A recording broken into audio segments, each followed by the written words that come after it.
Good morning students, class third. Dear students, आज हम Hindi second के लेसन नंबर 3 एक और एक 11 कहानी का अध्ययन करेंगे। हम सबसे पहले यहाँ देखेंगे पाठ से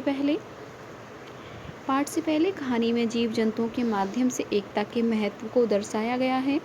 अर्थात इसमें जीव जंतुओं के माध्यम से एकता को बहुत ही सुंदर ढंग से प्रस्तुत किया गया है। बताया गया है कि एकता के द्वारा हम बड़ी से बड़ी मुश्किल को कैसे आसानी से हल कर सकते हैं, कैसे मिलकर हम बड़ी से बड़ी परेशानी को भी आसानी से दूर कर सकते हैं। यही इस पाठ में बताया गया है। हम यहाँ से देखेंगे। अब बनगिरी के घने जंगल में एक हाथी ने भारी उत्पात मचा रखा था। वह अपनी ताकत के नशे में चूर होने के कारण किसी को कुछ नहीं समझता था। बनगिरी में एक पेड़ पर एक चिड़िया व चिड़े का छोटा सा सुखी संसार था। चिड़िया अंडों पर बैठी नन्हे नन्हे प्यारे प्यारे बच्चों के निकलने के सुनहरे सपने देखती रहती।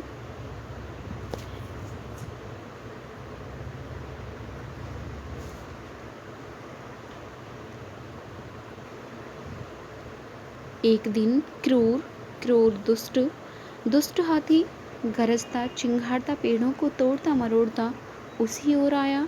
देखते ही देखते उसने चिड़िया के घोंसले वाला पेड़ भी तोड़ डाला। घोंसला नीचे आ गिरा, अंडे टूट गए और ऊपर से हाथी का पैर उस पर पड़ा। चिड़िया और चिड़ा चीखने चिल्लाने के सिवा और कुछ भी न कर सके। हाथी के जाने के बाद चिड़िया रोने लगी। तभी वहाँ कटफोड़ भी आई। वह चिड़िया की अच्छी मित्र थी। कटफोड़वी ने उसके रोने का कारण पूछा। उसने पूछा कि आप क्यों रो रही हो? तो चिड़िया ने अपनी सारी कहानी कह डाली। कटफोड़वी बोली, इस प्रकार दुखी रहने से कुछ नहीं होगा। उस हाथी को सबक सिखाने के लिए हमें कुछ करना होगा। चिड़िया ने निराशा दिखाई। हम छोटे मोटे जीव उस बलशाली हाथी से कैसे टक्कर ले सकते हैं? कटफोड़वी ने समझाया, एक और एक मिलकर 11 बनते हैं। हम अपनी शक्तियाँ जोड़ेंगे, अर्थात हम मिलकर उस हाथी का सामना करेंगे। फिर चिड़िया ने पूछा, कैसे करेंगे सामना? चिड़िया ने पूछा। फिर कटफोड़वी ने कहा चिड़िया से, मेरा एक मित्र भौरा है, हमें उससे सलाह लेनी चाहिए। चिड़िया और कटफोड़वी भौरे से मिली। भौरा गुनगुनाया, यह तो बहुत बुरा हुआ। एक मेंढक मेरा मित्र है, आओ उससे सहायता मांगे। अब तीनों उस सरोवर तालाब के किनारे पहुँचे जहाँ वह मेंढक रहता था। भौरे ने सारी समस्या बताई। मेंढक भर्राए स्वर में बोला, आप लोग धैर्य से जरा यहीं मेरी प्रतीक्षा करें, इंतज़ार करें। मैं गहरे पानी में बैठकर सोचता हूँ। इसके बाद ऐसा कहकर मेंढक जल में कूद गया।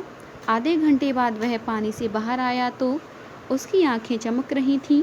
वह बोला, दोस्तों, उस हाथी को सबक सिखाने के लिए मेरे दिमाग में एक अच्छी योजना आई है। उसमें सभी का योगदान होगा। मेंढक ने जैसे ही अपनी योजना बताई, सब खुशी से उछल पड़े। योजना सचमुच ही अद्भुत थी, अलग प्रकार की थी। मेंढक ने दोबारा बारी बारी से सबको अपना अपना कार्य समझाया। कुछ ही दूरी पर वह उन्मत्त हाथी तोड़फोड़ मचाकर वह पेट भरकर कपोलों वाली शाखाएं खाकर मस्ती में खड़ा झूम रहा था। पहला काम भौरे का था।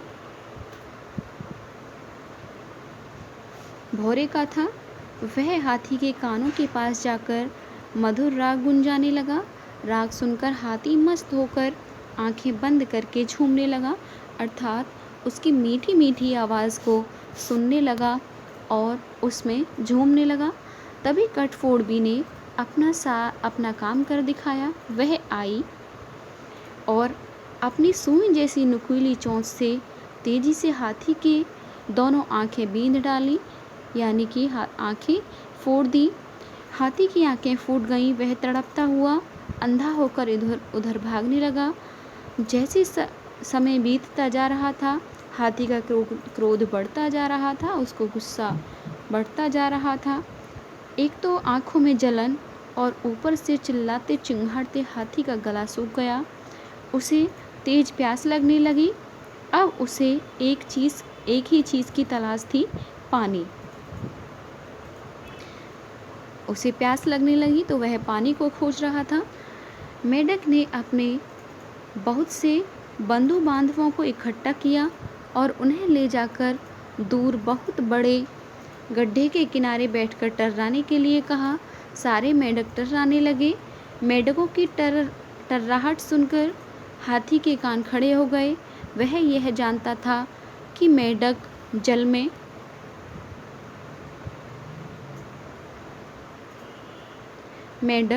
जल स्रोत के निकट ही वास करते हैं। जहाँ पर पानी होता है, जहाँ पे जल होता है, वहीं पे वास रहते हैं। वह उसी दिशा में चल पड़ा। टर्राहट और तेज होती जा रही थी। प्यासा हाथी और तेज भागने लगा। जैसे ही हाथी गड्ढे के निकट पहुंचा,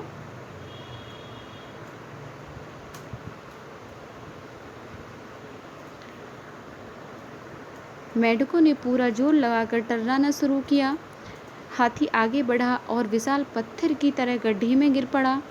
इस प्रकार उस अहंकार में डूबे हाथी को सबक मिल गया। उसने सभी से क्षमा मांगी और जंगल छोड़कर चला गया। चिड़िया कृतज्ञ स्वर में मेंढक से बोली, भैया, आज मैं आजीवन तुम्हारी आभारी रहूँगी। तुमने मेरी बड़ी सहायता की। मेंढक ने कहा, आभार मानने की ज़रूरत नहीं। मित्र ही मित्रों के काम आते हैं, अर्थात मित्र ही एक दूसरे के समय परेशानी में काम आते हैं, सहायता करते हैं। जीवन मूल्य। इस पाठ से हमें क्या शिक्षा मिलती है? एकता में शक्ति है, अर्थात मिलकर हम बड़े से बड़े परेशानी को आसानी से दूर कर सकते हैं। यही इस पाठ से हमें शिक्षा मिलती है। आगे हम यहाँ देखेंगे कुछ शब्दों के अर्थ दिए गए हैं।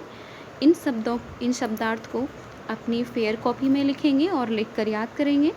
यहाँ देखेंगे शब्दार्थ: उत्पात, उपद्रव, क्रूर, भयानक, सरोवर, तालाब, अद्भुत, आश्चर्यजनक, उन्मत्त, पागल, बींधना, छेदना, कृतज्ञ, किए का उपकार मानने वाला, बंधु बांधव, नाते रिश्तेदार, स्रोत, जल की धारा, वास, रहना।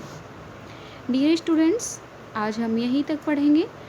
नेक्स्ट सेशन में हम प्रश्नोत्तर और एक्सरसाइज करेंगे। इन्हें वर्ड मीनिंग को लिखकर याद करेंगे और पूरे पाठ को एक बार अच्छे से पढ़ेंगे। धन्यवाद।